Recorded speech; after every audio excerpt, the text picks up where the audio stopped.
Hello children, today we will take up the next poem of your syllabus and the book name is Behind. The name of the poem, as you can see, I have written here, The Legend of the Northland, which is written by Phoebe Ken. First of all, I explain this word legend. Legend basically it means an old story which is meant to be told, narrated to the children, because with every legend we get some kind of message. So this poem also it has got some message. So it will be revealed, when we complete the poem slowly. Okay. So by the end of the poem, certainly you will feel that there is a message. Because the poem is quite long, so it is now if I write here, so it will take long time. So I directly explain you reading through the. So every word you try to listen when I explain it, it will enrich not only your vocabulary, it will enrich your understanding. Okay, so here I start. Away, away in the northland, where the hours of the day are few and the nights are so long in winter that they cannot sleep them through. See, the poet it talks about a place, northland, where the nights are quite long. Okay, and the hours of the days, these are quite few. So this legend it is related to this place. And one more thing, like normally we feel that nights, when we start sleeping, so we wait when the dawn will be there and we'll be starting our daily routine. But in these places, the nights are too long that we keep on sleeping and sleeping, enjoying and waiting when the dawn will be there. So such kind of length these nights have. So, where they harness the swift reindeer, swift means quite fast, to the sledges. Sledges, it's a kind of vehicle that we use, or that is used in the snow area. Like we have bullock carts, we have push carts. In the same way, it's a kind of cart, but it is not pushed by those bullocks or can say horses or donkeys or ponies, but it is pushed by the reindeers, which are quite fast. Okay, so these at these places, in the name of vehicles, we have sledges. This kind of vehicle we have. When it snows, means these sledges are used only when there is snow. When snowfall is there. And the children look like bears, cubs in the funny furry prints. See, little infants when they are, given colorful, beautiful, soft clothes to wear, so they look quite cute. They look quite beautiful. Think of Santa Claus. So the kind of dress when the children, these babies, they wear, so they look quite cute. So in those places, those children, they are there and they are in a way they are given some kind of right which is pushed by those radios. So when they are there, so at that time the parents, the elders, they tell them a wonderful story. So that story it is given here in the name of poem. So why they are doing so? Because it will give them a wonderful message. Listen. They tell them a curious story. Curious means which we want, about which we become more and more, we take too much interest. Okay, what next? We get a little bit the feeling of suspense. We want to know more and more. So they tell them a curious story. I don't believe it is true. Okay, because basically legends, these are not told because of or with some solid proof. These are some kind of stories which are passed from one generation to another. So every time they doubtful whether these are truthful or there is some uh, like true fact behind this poem. So that is why the poet himself believes that it may not be true, this story, this legend, but for kind of fun, for some kind of message. Like the old people, the elders, the parents, they keep on, telling us some kind of proverbs. Whether that proverb it has some true background or no, but we keep on listening and they keep on telling. They feel that we are getting some message, and we also believe that they are certainly having some kind of proof. That is why they are saying something. So, and yet you may learn a lesson if I tell that tale to you.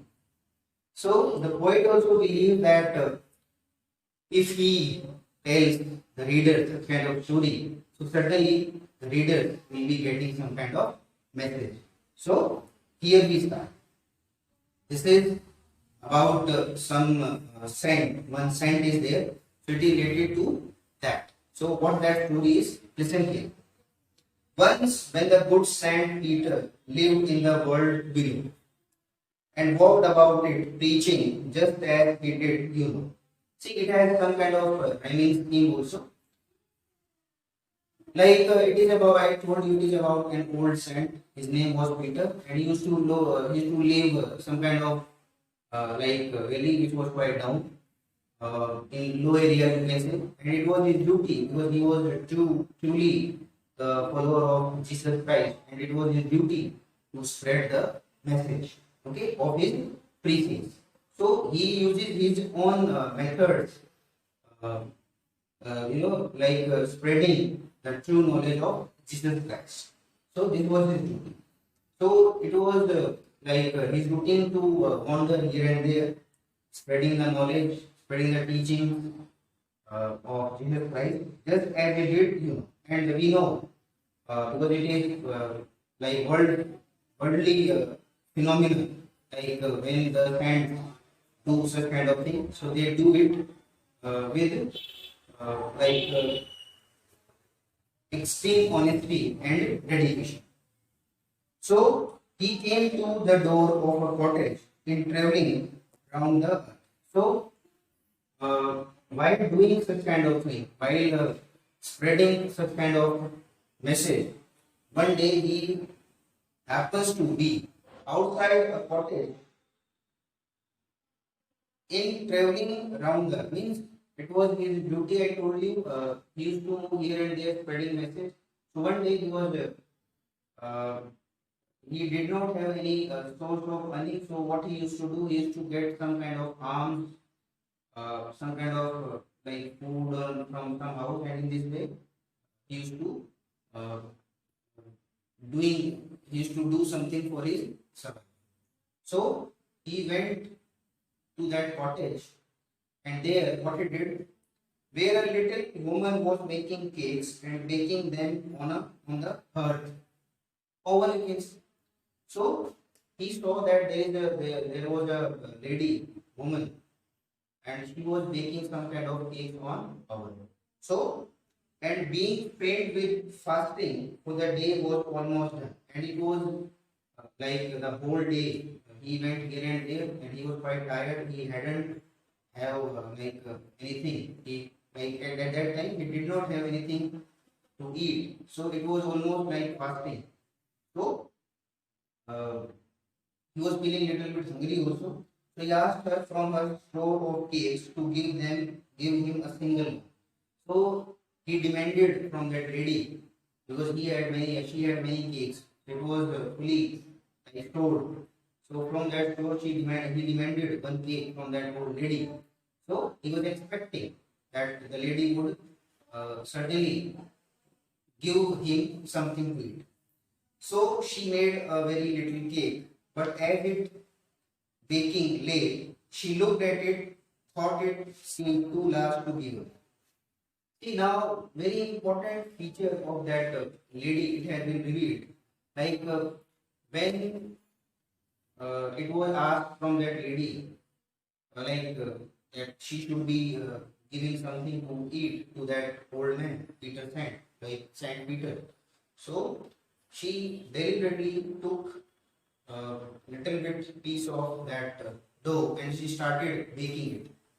Okay, she started making that cake, and by chance, what happens? She thought that the cake, it seems little bit too large. So that means there was a feeling of that greed. Now we can feel about that lady that she was quite greedy, and she did not want to give that little cake also to that hungry old man sent it. Therefore, she needed another and still a smaller one. So I told you she was greedy. So she did not want to give that piece of cake. So what she did, she again started kneading, and this time little bit smaller. And she again started making it.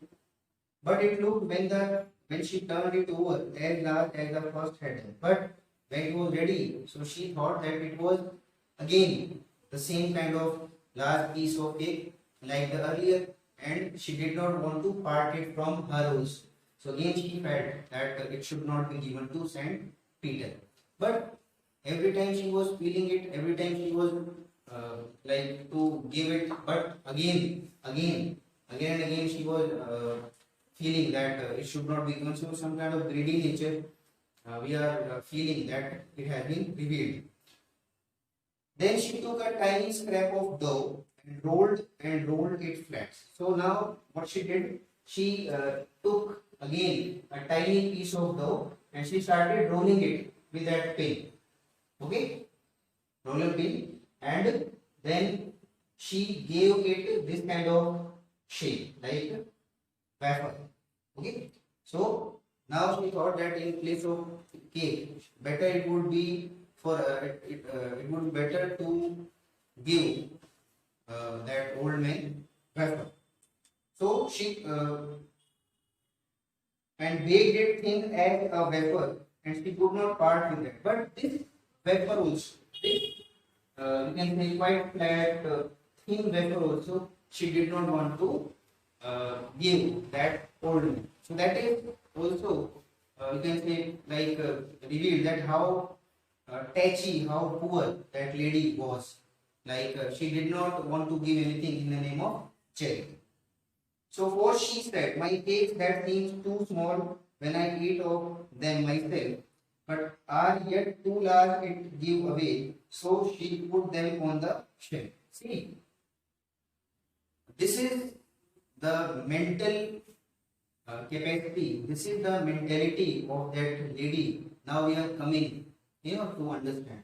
She wants to say that when the cakes that were made by her, when she starts picking those cakes herself, so at that time these cakes look like quite smaller. But when the same thing when she wants to give to others, these were quite smaller. So what she decided that she did not want to, that she would not give these things to others. What she would do, she would keep them somewhere in the shelf. Like she would store them. She would store them, and in this way, she would be feeling little bit satisfied. So every time she was becoming indecisive whether to give these cakes to the old man or not. But every time that old man, he was becoming little bit expected that now the lady would do something. But every time it was a kind of denial from the old lady. So meanwhile, and everything it was going on, then good Saint Peter grew in. Every time the lady was starting something, every time she was making some kind of plan that she would do something, but now what happened? He did not do anything, and in this way, the person who was waiting outside, the hungry man, hungry person also becomes angry. Like hungry and angry both are related. If you are hungry, certain it means you are angry. So to satisfy your belly means if you satisfy your belly at that time when you are hungry, only that anger mode it will go. But already that man who had nothing to eat since like the whole day, and he was waiting that the lady would give something, and she denied it. So the old man sent Peter. He became angry, for he was hungry and faint. Almost he was about to fall down because of that thing. What? Having nothing to eat. So surely such a woman was enough to provoke a saint. Provoke means to make somebody angry. So that lady had done everything. That lady had done everything to make that saint, the kind saint, the old saint, to become angry, and he became angry. It was not that he was angry only because of that hunger. It was the behavior of that old lady also, that woman, little woman, that made him, uh, feel angry, or that made him be angry in this. So, and he said, so in anger, like when the old in our Indian mythology, we have often seen when the old saints they become angry, so they curse people. They curse people, and in this way they outburst whatever they want to say. In the same way, that old man, now he was in a mood, he was quite angry, and he did something. What he did? Listen. He said, "You are far too selfish to dwell in human form." Dwell means to live, to enjoy that human form, human body. So he cursed that lady that you are a selfish lady, and you should not be in this human form. There is no right that you should enjoy the life of a human being, to have both food and shelter and fire to keep you warm, because it was related to this Northland, and it was mostly winter season. So she was enjoying everything. She had shelter, means she had house, she had food, she had fire, means all the things which were required in that winter season she was having in that region. So the old man, he said that this lady should not be enjoying all such things, because she does not deserve all such things. He was quite angry. Now you shall build as the birds do, and shall get your scanty food by boring and boring all day in the hard, dry wood. Listen. Now sand, this sand has given, you can say, negative blessing to that old lady, or to that woman. It's a kind of curse also, uh, that from now onwards, she would not be enjoying the life of a human being. She would be living the life of a bird. And like the birds do, what they do, like they move here and there to gather their food, whatever little food that they have. And one more thing, boring and boring and boring. Like this nature, this kind of activity, like boring and boring in the hard part of the trees, it is done by the woodpeckers. So he cursed that lady to be a woodpecker, and to live the hard life of a woodpecker. Okay, like the woodpecker, they do quite hard work to survive. Okay, to find out the food, they have to bore deeply in the hard part of the wood. So this was the curse given by that old man. Then up she went through the chimney, never speaking a word. And the moment it happened, so there was a chimney in that cottage. So suddenly, then when the curse it became active, okay, with the effect of that curse, the lady, like it went through the chimney without speaking a word. Even she was not able to cry. And out of the top flew a woodpecker. And when something came out from that chimney, she was not a woman. It was a woodpecker. So she was changed to a bird, because with the effect of that curse, the lady, it was transformed into a bird, woodpecker. She had a scarlet cap on her head, and that was left the same. The lady, like when this bird, before being transformed into the shape of, in the form of that woodpecker, when that woodpecker, it was in the form of a lady. At that time, she was having a cap or scarlet color, dark red color. So that woodpecker also, when it came out, so uh, that scarlet color head, or normally it is seen that it has some scarlet type of part on the head, so it was visible there. And all the rest of her clothes were burnt black as coal as in the flame. Means whatever the other outfits that the lady had uh, been wearing at that time, those were not there. Those were quite burned in the like in that coal, in that chimney, and these were not visible. Only that scarlet color part, it was visible. And every country schoolboy has seen her in the wood. Now, after when that lady was transformed into the form of that bird, so now it was the daily routine for the schoolboy that they could see that bird roaming here and there in the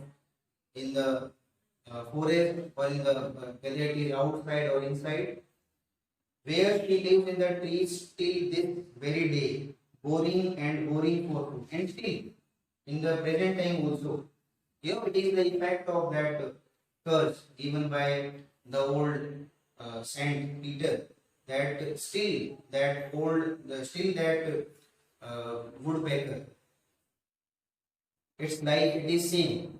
It is enjoying very hard life. It is being observed everywhere that the woodpecker, to survive itself, it keeps on boring and boring in the hard parts of the trees, and in this way it makes its living to survive properly. Okay, so this is the poem that uh, truly teaches us one wonderful thing, that you should not be, I told you that it's a legend. So through that legend, the poet has tried to convey this idea that we should not be greedy, we should not be selfish, we should be having some kind of kindness in our nature. We should try to understand the situations in which the other people are living, because we should not feel that whatever we have got, it is for granted, because who knows what will happen next. Okay, so I hope you understood the content of the poem well. Try to go through the uh, poem at your own level also. Okay, so I'll be coming to you with next one. Okay, so till then, it's goodbye for myself. Thank you.